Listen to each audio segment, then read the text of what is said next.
દિનેશભાઈ ત્રિવેદી તરફથી આવનાર ભક્તો માટે સુંદર આયોજન કરી માતાજીની રમેલ કરવામાં આવી। કાંકરેજ તાલુકાના નાથપુરા ગામે આવેલ સિકોતર માતાના નવા બનાવેલ મંદિરમાં માતાજીની ભવ્ય રીતે બિરાજમાન કરવામાં આવ્યા।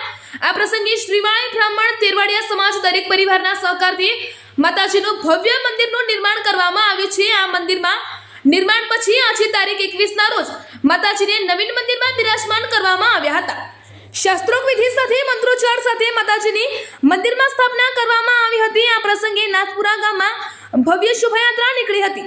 હર્ષોલ્લાસ સાથે માનવ મહેરામણ ઉભરાયું હતું। માતાજીના ભક્તો એવા દિનેશભાઈ ત્રિવેદી તરફથી આવનાર ભક્તોને ખૂબ પ્રેમભર્યો આવકાર આપીને સન્માન પણ કરવામાં આવ્યું હતું। આ પ્રસંગે આવનાર તમામ ભક્તોને તેરવાડિયા સમાજ તરફથી ભોજન પ્રસાદનું પણ સુંદર આયોજન કરવામાં આવ્યું હતું। રાત્રિના સમયે સિકોતર માને રમેલનું આયોજન કરી બીજા દિવસે તેલ ફૂલ ચડાવીને પ્રસંગને પૂર્ણાહુતિ કરવામાં આવી હતી।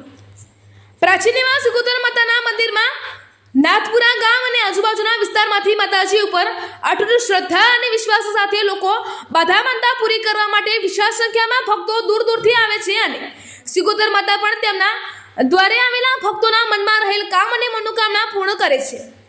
વિશ્વાસ અને શ્રદ્ધા સાથે અલૌકિક અને આદિત્ય ઉત્સવનું આયોજન તેરવાડિયા સમાજ દ્વારા કરવામાં આવ્યું હતું। આ પ્રસંગે રમેશભાઈ ત્રિવેદી, પરેશભાઈ ત્રિવેદી, ગજેન્દ્રભાઈ ત્રિવેદી, મુકેશભાઈ ત્રિવેદી તેમજ તેરવાડિયા સમાજના યુવાનો, મહિલાઓ, બાળકો વિશાળ સંખ્યામાં ઉપસ્થિત રહ્યા હતા।